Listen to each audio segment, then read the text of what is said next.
Cher cryptopilote, bonjour, bienvenue dans cette nouvelle vidéo du lundi, c'est David. On va étudier le sentiment de marché avec l'analyse du Bitcoin de façon assez longue pour aujourd'hui et également donc les dominances comme d'habitude, on va regarder tout ça.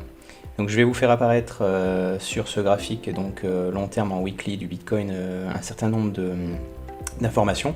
Donc ça va paraître un peu beaucoup, mais je vais essayer d'expliquer simplement et rapidement tout ce qui est indiqué sur ce graphique. Alors allons-y.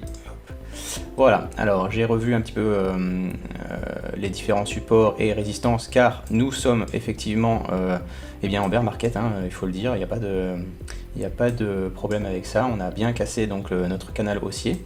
Alors bear market, ça ne veut pas dire que c'est la catastrophe de tous les côtés, notamment pour nous parce qu'avec nos stop loss on a pu maintenir un niveau de capital suffisant pour être toujours existant et continuer à avoir et à profiter des opportunités.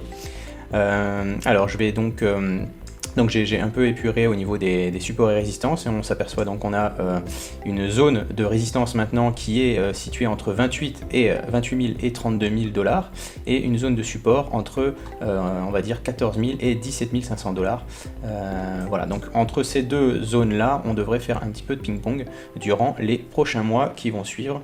Alors j'ai pris ensuite quelques exemples concernant la dernière bulle spéculative de fin 2017 et donc pour voir qu'il y a des résistances obliques qui se sont qui ont été donc testées et puis qui se sont manifestées, et donc là on en a une, la première qui pourrait correspondre à la première qui est ici située en courant d'année 2018. Et à cette époque-là, on est allé plusieurs fois la tester et on l'a breaké. Donc c'est pour ça je vous ai mis un petit je vous ai dessiné ça, mais bon, après c'est juste une idée.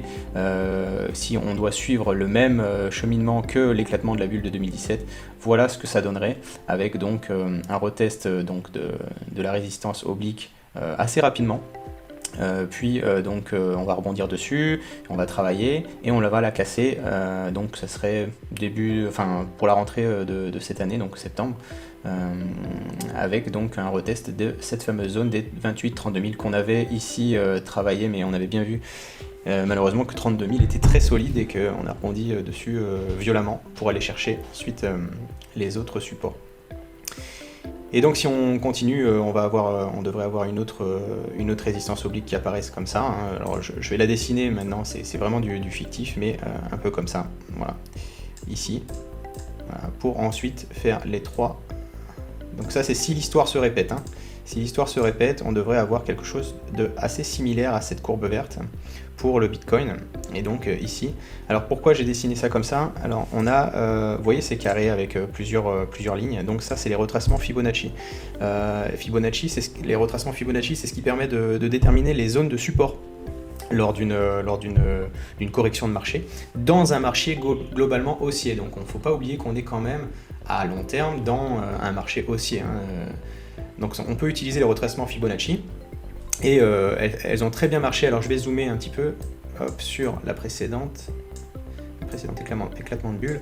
Donc on voit bien qu'on est venu retester le support 0,618 lors de le précédent éclatement de bulle, et donc c'est pour ça que j'ai indiqué là qu'on viendrait retester donc la zone des 49 000. Alors bon, on prendra un peu de marge, mais voilà.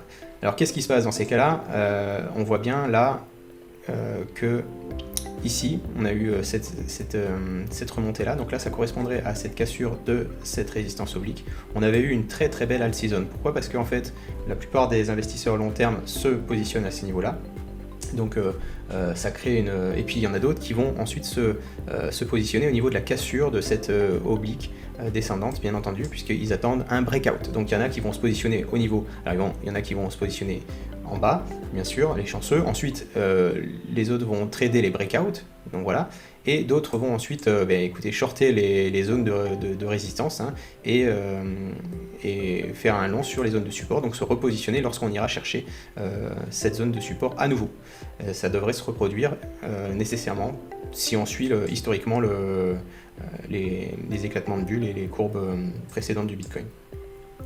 Voilà, et dans ces cas-là, donc lorsqu'il y a cette cassure de la résistance oblique, il y a un certain emballement en mode ah mais le marché reprend, c'est reparti, voilà, donc et comme les liquidités affluent dans les cryptos, les alts, qui ont des capitalisations boursières beaucoup plus basses que lorsqu'on était tout en haut, eh bien on a des mouvements sur les alts qui sont très impressionnants.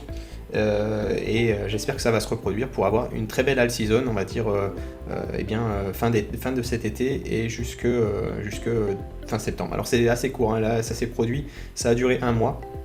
Donc c'est assez court, hein, l'emballement, et puis de suite, dès qu'il y a un rebond sur la zone de résistance, eh bien ça se dégonfle à nouveau, hein. C'est ça le principe de l'éclatement des bulles spéculatives qu'on appelle aussi dead cat bounce, donc ça rebondit, et puis donc c'est le chat mort qui rebondit, et qui rebondit, et qui retombe encore plus bas, jusqu'à trouver son support, et on espère que ça sera trouvé à ce niveau-là.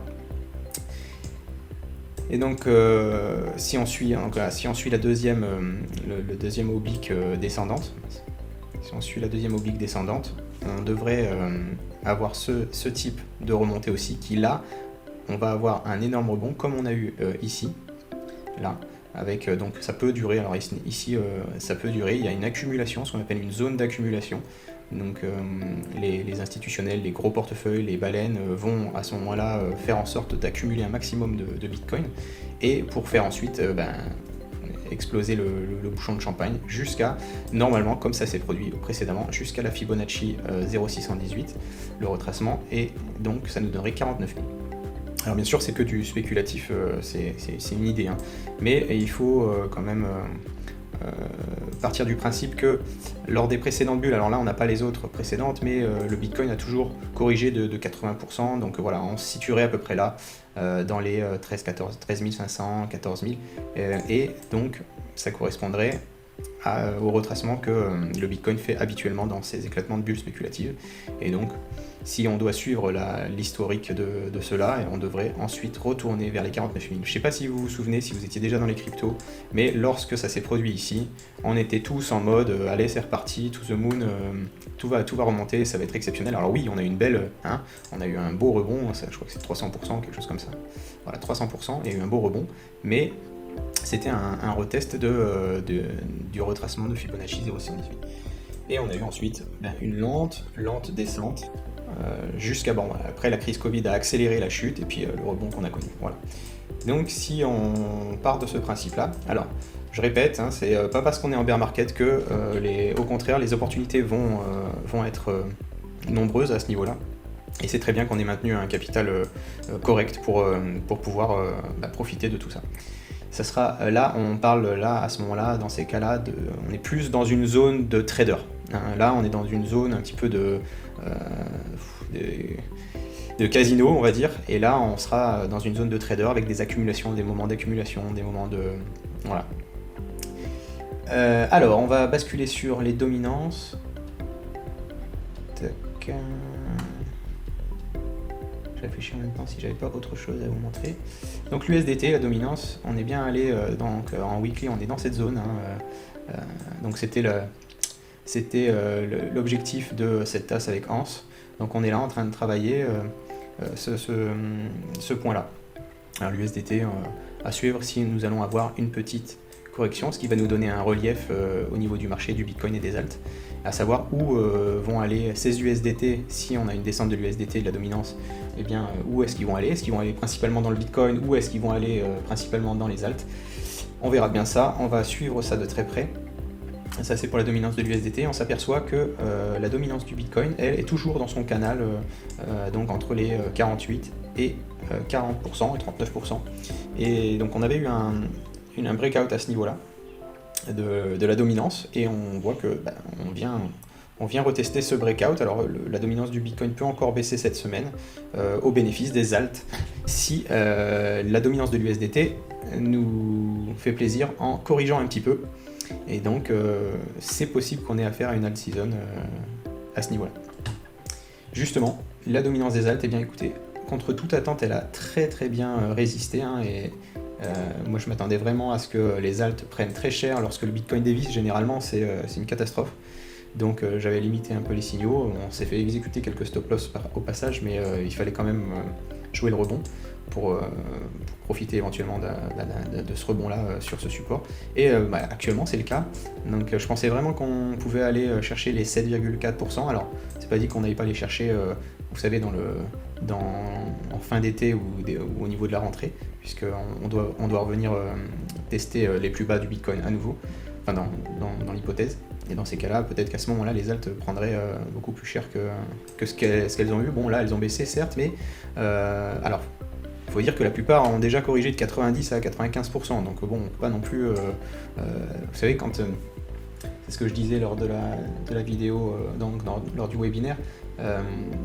Lorsqu'on achète une alt quasiment au plus haut, ou même dans les 20-30 derniers pourcents du plus haut, et qu'on prend une correction sans stop loss de 70% de ce qu'on a investi, l'intérêt de vendre ces alts pour autre chose ou pour faire quoi, il n'y a aucun intérêt. Donc nous avons beaucoup plus de holders d'alt maintenant que lors de la précédente bulle spéculative, hein. Ça coule de source. Et donc c'est peut-être ça qui fait que la dominance des alts reste là sur ces niveaux-là. Peut-être que ça indique ce niveau-là, la capitulation des holders d'alt, c'est-à-dire des traders holders d'alt, c'est-à-dire que la capitulation c'est le moment où on ne voit plus aucun intérêt à se séparer de nos positions, vu déjà la perte, ça reviendrait juste à réaliser nos pertes et donc à perdre officiellement de l'argent, alors que en gardant, on peut avoir un espoir de retrouver un petit peu de notre capital. C'est ça la capitulation, c'est alors je ferme mon ordinateur, c'est terminé, je reviendrai lorsque mes alertes me diront que j'ai repris un petit peu de mon capital. Voilà, donc est-ce que les alts sont arrivés à cette capitulation et est-ce que le Bitcoin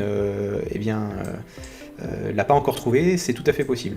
Voilà. Donc à ce moment-là, le Bitcoin fera sa vie de son côté. D'ailleurs, je trouve que déjà à ces niveaux-là, depuis 3-4 semaines, vous voyez, je trouve que le Bitcoin se détache un petit peu des alts. Alors, à suivre. Voilà, je crois que c'est tout ce que je pouvais vous dire aujourd'hui sur la vidéo. Je vous souhaite une excellente semaine, on suit ça de très près, on continue d'observer toutes les alts et bien sûr le Bitcoin pour pouvoir vous donner un maximum de signaux de qualité. Bonne semaine, à lundi prochain.